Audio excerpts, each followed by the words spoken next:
오늘 말씀은 고린도전서 15장 20절 말씀이에요.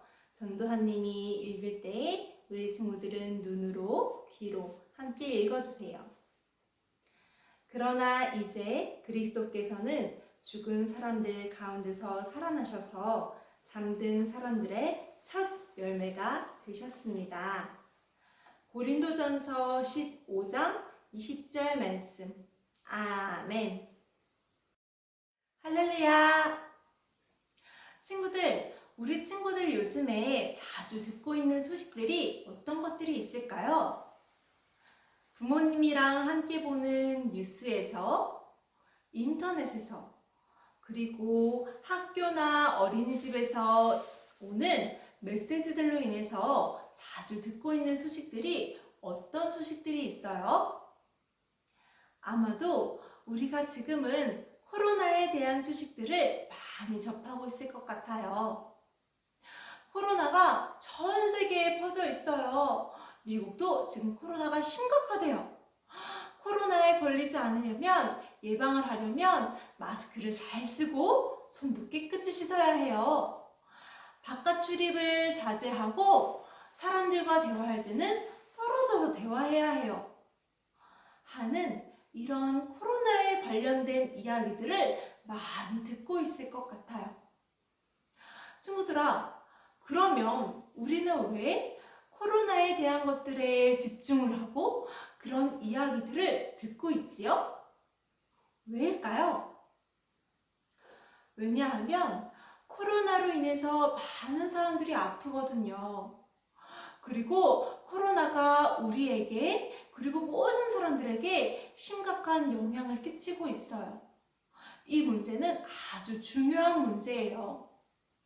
그런데 만약 이렇게 많은 사람들이 아프게 됐는데도 이 코로나에 대한 소식을 우리가 듣지 못해서 우리가 여전히 마스크도 안 끼고 손도 안 씻고 맨날 밖에 나가서 놀고 학교도 가고 교회도 가고 사람들과 대화할 때도 가까이에서 얼굴 맞잡고 대화하고, 만약에 우리가 이렇게 살아가고 있다면 어떻게 되었을까요? 아마 더 많은 사람들이 아프고 우리도 코로나에 감염되었을지도 몰라요. 친구들, 어떠한 중요한 문제가 있을 때, 사건이 있을 때 이것을 빨리 많은 사람들에게 전해주는 일은 굉장히 중요한 일이에요.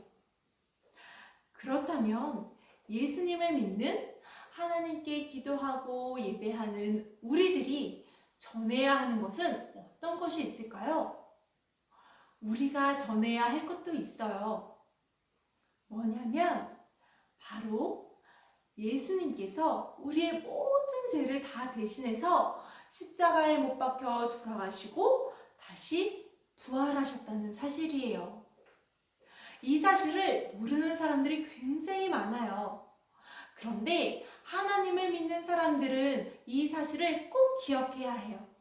그리고 꼭 마음에 품고 많은 사람들에게 이 소식을 전할 수 있어야 해요. 그러면 예수님께서 어떻게 돌아가시고 또 어떻게 언제 부활하셨는지 우리 함께 성경 속으로 쏙 들어가 봐요. 예수님께서 산에서 기도하고 제자들과 함께 계실 때였어요. 그때 예수님의 제자였던 한 사람, 가룟유다라는 사람이 칼과 몽둥이를 든 무리들과 함께 예수님께로 다가왔어요. 왜 다가왔을까요? 예수님은 그들이 뭘 하려는 건지도 알고 피하실 수도 있었지만 예수님은 피하지 않으셨어요. 그리고 그들과 함께 가셨어요. 예수님께서 그들 손에 이끌려 가시게 된 곳은 바로 형장이었어요. 예수님은 그곳에서 굉장히 심한 고통을 당하셨어요. 사람들은 예수님을 뾰족한 조각이 달린 채찍으로 때리기도 하고 예수님의 얼굴을 천으로 가리고 헤헤헤, 너가 하나님의 아들이라면 그럼 우리 중에 누가 널 때리는지 맞춰봐! 하면서 예수님을 조롱했어요. 뿐만 아니라 예수님께 침을 뱉기도 하고요. 큰 가시로 엮은 관을 예수님의 머리 위에 씌우기도 했어요. 이미 예수님의 몸에는 온갖 상처와 피로 뒤범벅된 상태였어요. 그 모습으로 예수님은 사람들과 빌라도 앞에 다시 서셨어요. 사람들은 빌라도에게 이야기했어요. 십자가에 못 박으시오. 저 사람을 십자가에 못 박아 주십시오. 빌라도는 예수님께서 아무런 죄도 없으신 것을 알았지만 사람들의 재촉에 그만 예수님을 넘겨주고 말았어요.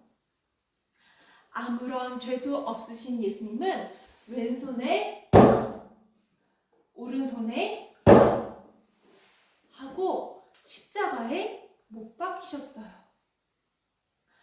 예수님은 피를 철철철 흘리시며 고통을 당하셨지만 사람들은 그런 예수님을 비웃었어요. 예수님은 그 고통 가운데서도 아버지, 저들의 죄를 용서해 주세요. 저들은 지금 어떤 잘못을 저지르고 있는지 알지 못합니다. 하고 말씀하셨어요. 그리고서 아버지, 내 영을 아버지께 맡겨드립니다. 하시고 돌아가셨어요. 예수님께서 돌아가시고 하루, 이틀, 그리고 사흘째 되는 날이었어요. 막달라 마리아, 야고보의 어머니 마리아, 그리고 살로메라고 하는 여인이 어디론가 가고 있어요. 무덤 앞에 병사들이 지키고 있을 거예요. 어쩌면 좋죠? 우리가 돌문을 열 수 있을까요? 일단 가봅시다. 어떻게든 방법이 생길 거예요. 아직도 예수님께서 돌아가신 것이 믿기지가 않아요. 믿을 수가 없어요. 이 세 여인은 바로 예수님이 묻히신 돌무덤으로 향하는 길이었어요. 예수님께 향품을 몸에 발라드리기 위해서 예수님께 향하고 있었죠. 그렇게 돌무덤에 갔는데, 어머, 이게 어떻게 된 일이죠? 여기 보세요. 예수님이 안 계세요. 누가 예수님을 가져간 거 아니에요? 예수님이 어디 계실까요? 이 여인들은 예수님을 찾기 시작했어요. 그때 웬 젊은 사람이 흰 옷을 입고 그곳에 앉아있는 것을 보게 되었어요. 놀라지 마시오. 그대들은 십자가에 못 박히신 나사렛 예수를 찾고 있지만 그는 그가 말씀하신 대로 이미 살아나셨소. 그리고 그가 말씀하신 곳에 이미 가 계시오. 하고 천사가 말해주었어요. 친구들, 예수님께서는 이미 말씀하신 대로 십자가에 못 박히시고 돌아가셨어요. 그리고 또 이미 말씀하신 대로 다시 부활하셨어요. 이것은 우리에게 아주 큰 의미가 있어요. 오늘 우리가 읽은 고린도 전서는 바울 선생님께서 고린도 교회 성도들에게 쓰신 편지글이에요. 그런데 보니까 이때 고린도 교회 성도들 중에서는 부활을 믿지 않는 사람들이 있었던 모양이에요. 그래서 바울 선생님은 말씀하셨어요. 부활은 분명히 있다. 부활이 없다면 예수님께서 살아나시는 일도 없었을 거야. 예수님께서 살아나지 않으셨다면 우리가 예수님을 믿는 것도 거짓이 되고 우리가 예수님을 믿을 필요도 없는 거야.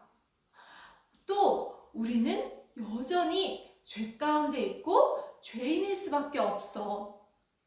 예수님께서 십자가에 못 박혀 돌아가시고 다시 살아나시는 그 부활이 없다면 우리는 하나님께 죄를 용서받을 길도 없단다 하고 바울 선생님께서는 말씀하셨어요. 친구들, 우리 오늘 말씀 다시 한 번 더 읽어볼까요?